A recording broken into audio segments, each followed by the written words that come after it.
All right, boys and girls, what is up? My name is D Nasty. This is gonna be my very first YouTube video.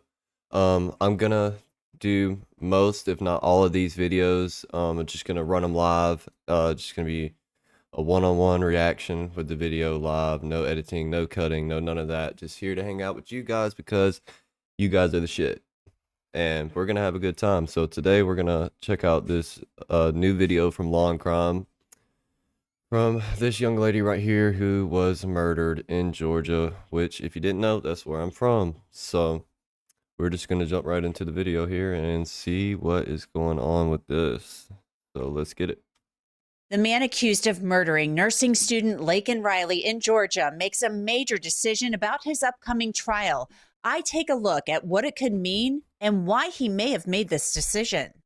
Welcome to Crime Fix. I'm Anjanette Levy. Jose Antonio Ibarra's trial will begin later this week for the murder of Laken Riley, and the trial will likely go more quickly than initially thought.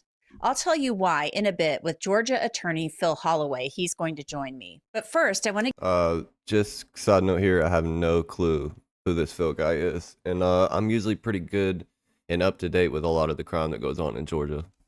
give you a little bit of background on the case and how we got to this point. Laken Riley was a vibrant 22-year-old nursing student who went out for a run last February on the University of Georgia campus in Athens. Just doesn't make She any didn't sense. come back. Riley's roommate knew that something was wrong when she didn't return. She had simply been gone too long. It wasn't like her to not return from her run after a certain amount of time. Within 30 minutes, police found Laken Riley's body in a wooded area. She didn't have a pulse, so an officer started CPR. UGA police launched a search for a killer. It was the school's first homicide investigation on campus. And also, before we really get dug in here, if you guys go ahead and get your drinks, get your popcorn, get your smoke, your toke, whatever you like, whatever you do, get that, and let's get ready to jump in. In nearly 30 years. Police Chief Jeffrey Clark said video from campus security cameras led them to Jose Antonio Ibarra. Look at this guy, man. He looks like a pinto bean. It's crazy. A Nice hair, bro. 26-year-old man in the country illegally from Venezuela. Ibarra was living at an apartment building in Athens. Investigations suggest that they had no relationship.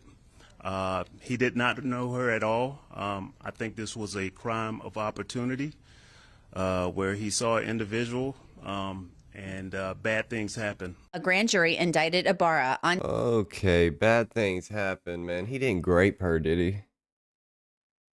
Please tell me he didn't grape her. That's going to be no good. That's going to be straight to jail, do not pass go, do not collect $200. Get him out of here, send his ass back to the lobby. He's done.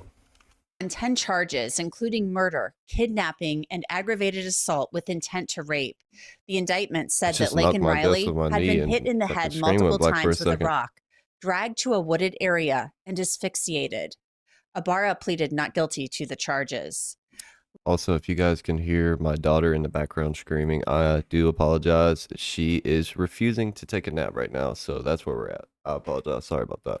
Laken's murder was even more tragic and senseless because the man accused of killing her wasn't supposed to be in the United States. Immigrations and Customs Enforcement officials confirmed that Jose Ibarra was arrested in September of 2022 after entering the country illegally. He was paroled and released. Then the NYPD arrested Ibarra in August of 2023 for acting in a way that could injure a child younger than 17. I guess this is an update to that really big case that was going on where that illegal immigrant did murder that young girl. Ibarra then made his way to Georgia with his older brother, Diego I didn't Ibarra, look into it when who it had first ties to happened. a Venezuelan gang.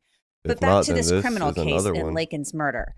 Jose Ibarra's attorneys had asked the judge to suppress People really are evidence in the not going to be case. happy about that. They claimed law enforcement searched Ibarra's phones before getting a warrant. They also tried to suppress DNA samples, or at least asked the judge I to guess do they're so. translating for But him. the judge in the case denied those motions, saying that the police acted lawfully.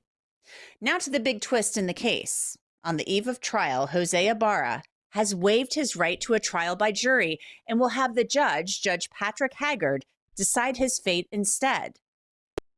Now, why would he do that?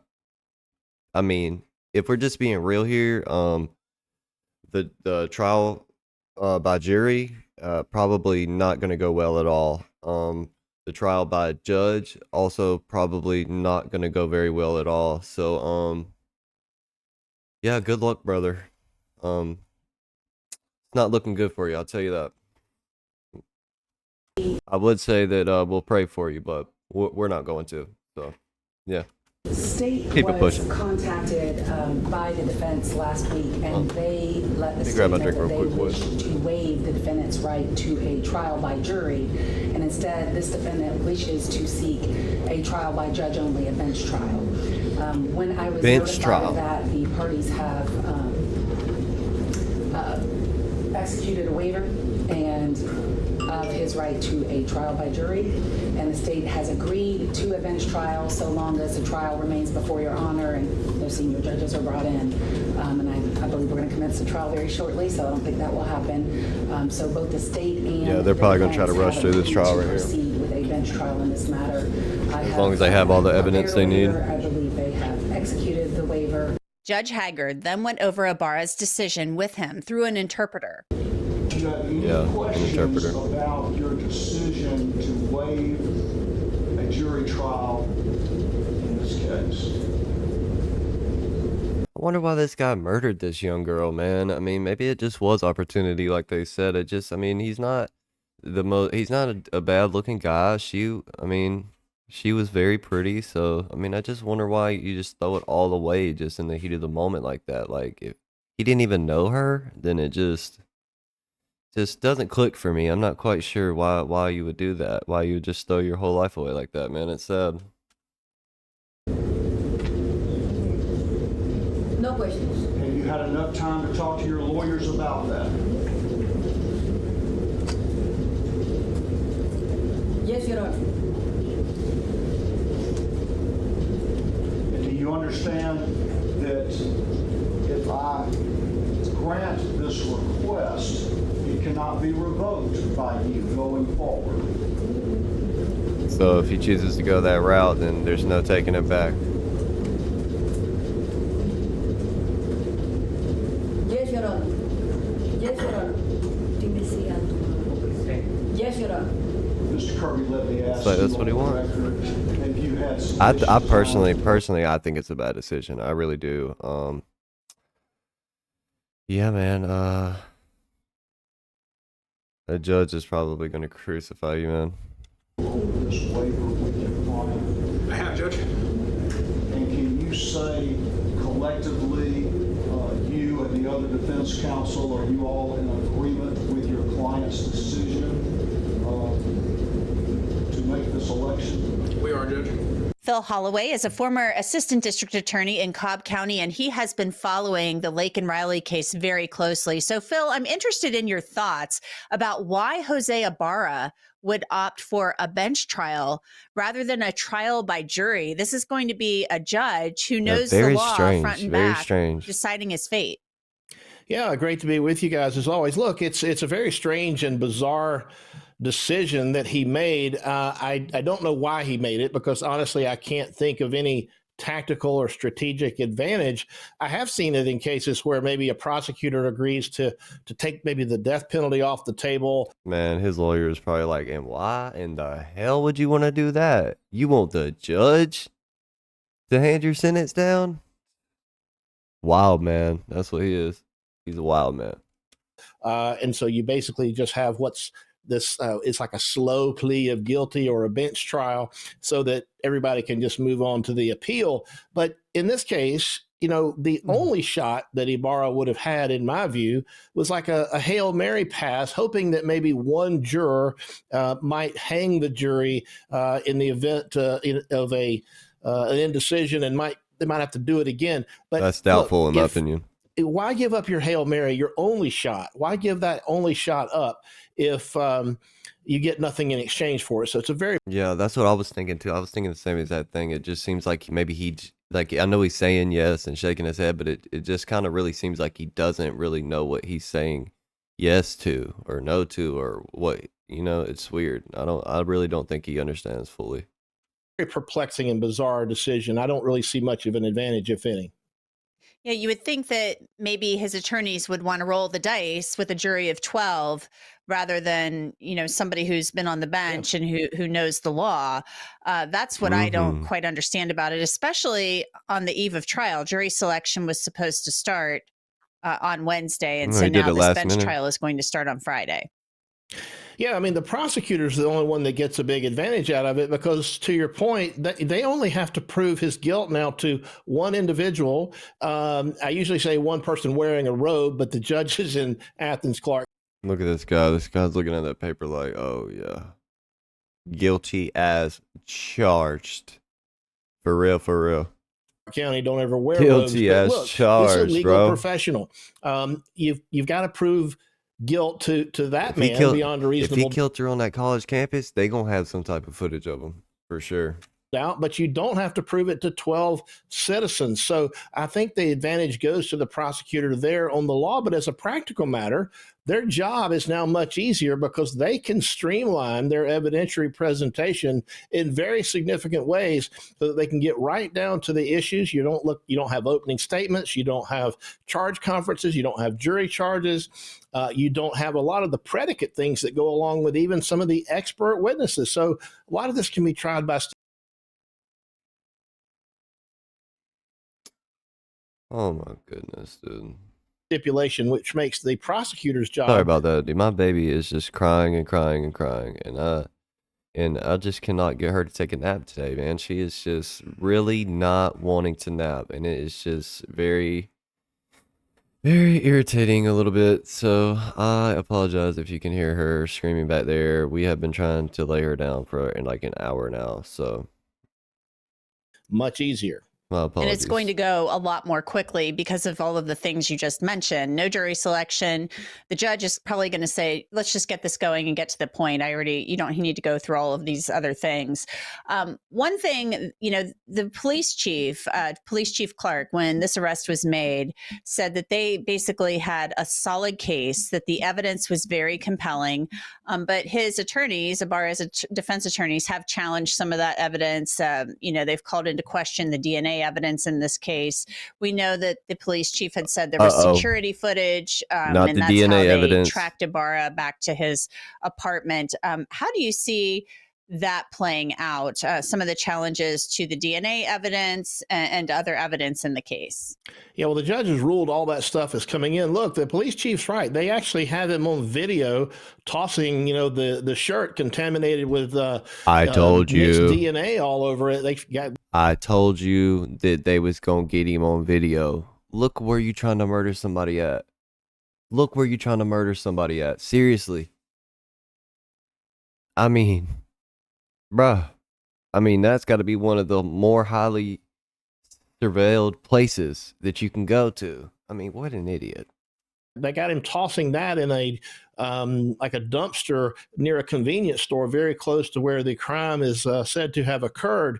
And when you add all of the circumstantial evidence on top of the physical evidence, and of course the I don't scientific understand. evidence, Where did he murder her at? Did he murder her? Did he murder her on a trail at like a park nearby? Did he murder her on campus? Did I miss that part?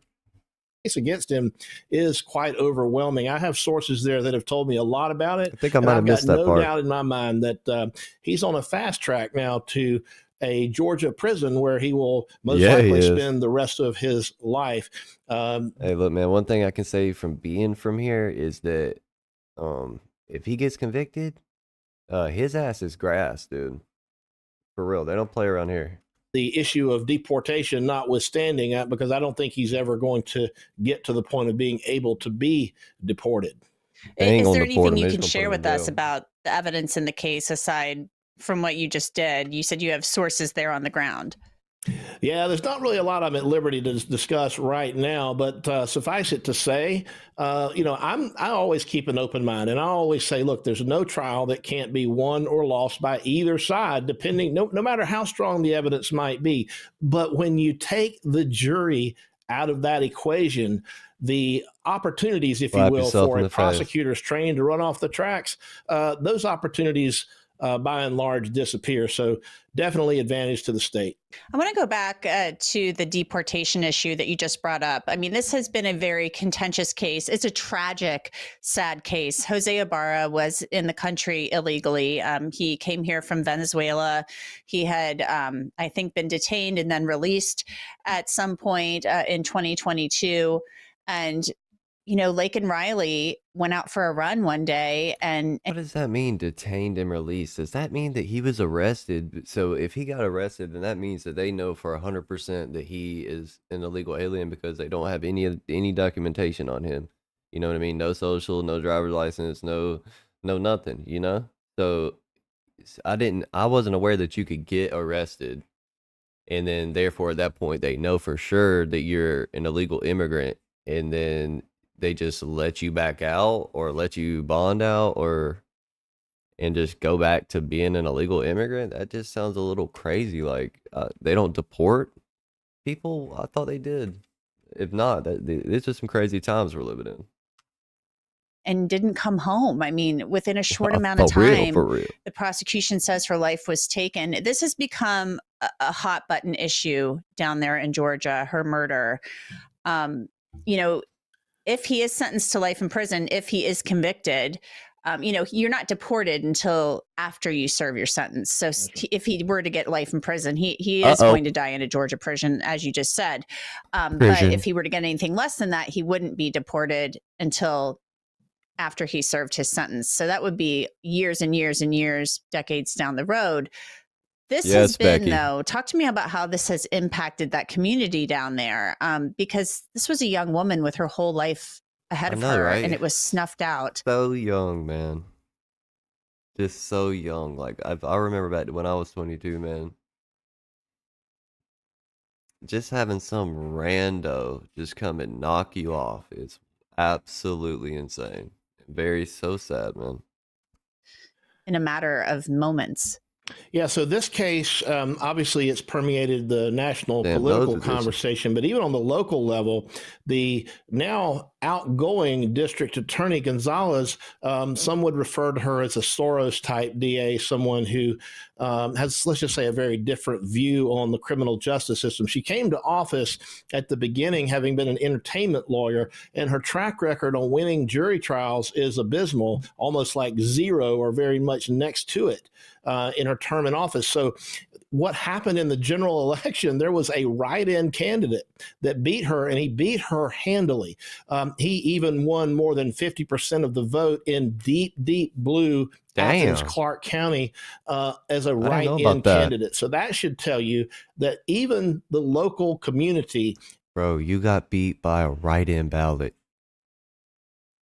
That is crazy. You got beat by a write-in ballot. That sounds like a setup, honestly. It sounds like they all got together and planned to do that. If not, then they really, really do not like you, because that's one hell of an effort. In Athens, Clark County is really kind of fed up with it. Part of me wonders, does that have something to do with the decision to waive a jury trial? But I still just don't see any real advantage in it. You might find one person that's sympathetic. So, we'll see how it plays out, but the odds are not in his favor. Now, there are questions about whether the election of a new district attorney may have had something to do with Ibarra's decision to go forward with a bench trial. Could a new DA taking over possibly decide to pursue the death penalty in this case? That was if she's trying to say that that Buddy that won the write-in ballot, after he took over, that changed the the defendant's mind, is crazy, because he's an illegal immigrant. He probably doesn't keep up with any of our politics or even know who the fuck these people are. You know what I mean? He's just trying to come here and have a better life, and obviously just murder young innocent women as well. So I mean, that's just crazy. I don't think that it influenced his opinion on that. I really don't. It was a theory that I came up with. I actually did a live stream on my YouTube show this morning about it, Inside the Law. And I said, look, it's theoretically possible for the new DA to, if the case were to get continued, for example, which is what the defendant had been asking for, if the case were to get continued, it's theoretically conceivable that a new DA might do a superseding indictment, maybe change the charges around, maybe seek the death penalty. But I think getting to that point would have been very, very difficult. Maybe that had something to do with their calculus. We don't know, but we know that in the future, at some point, when there's a motion for new trial and the defense, the appellate defense team is going to look at whether or not there was ineffective assistance of counsel. I'm not saying that this is ineffective. I'm just saying the defense always has to look at that on appeal. These trial attorneys will testify, and they will testify under oath, and they will state their reasons. And I'm sure it's a tactical one, but we just don't know what it is. They will explain it on the record for the Court of Appeals, or in this case, the Georgia Supreme Court, since that's where all murder cases go right out of the gate. We will know what their reasoning was, but it's probably going to be a few years from now. Well, Phil Holloway, we will see. All right, you guys. That pretty much wraps up the video. My final opinions on it are that I just wish people would just come over here legally, so that way we have some paperwork on them, some background. We can kind of know what type of person they are. Like this guy, if he's gonna fucking come over here and just start murdering innocent women or not. People seeking asylum and stuff like that, and immigrants and all that. I really don't have a problem with them being over here if they do it the correct way. I don't think any of us do. It's so sad for that young lady, Lakin Riley, I think is how you say her name. Rest in peace. If there's any more updates with this, I'll try to keep you guys up to date. Once again, if you can hear my baby crying in the background throughout the video, I do apologize about that. I think she's finally gonna get ready to take a nap now. I'll go ahead and upload this. Thank you guys for tuning in to my very first video. I'm gonna try to upload like 2 or 3 times a week and just kind of see where this thing goes, and if we can make a fun little community out of it or not. I'm gonna react to other type of content too, not just like law and crime type stuff, or just this type of content in general. I'm also down to stream if we can get a little bit of a community built up. So please subscribe if you like this video. Give it a like if you like this video. Drop a comment, and together we can make something come together and shake. So I hope you guys keep coming back and watching my videos. It's nothing but love. Peace out. It's D Nasty, baby.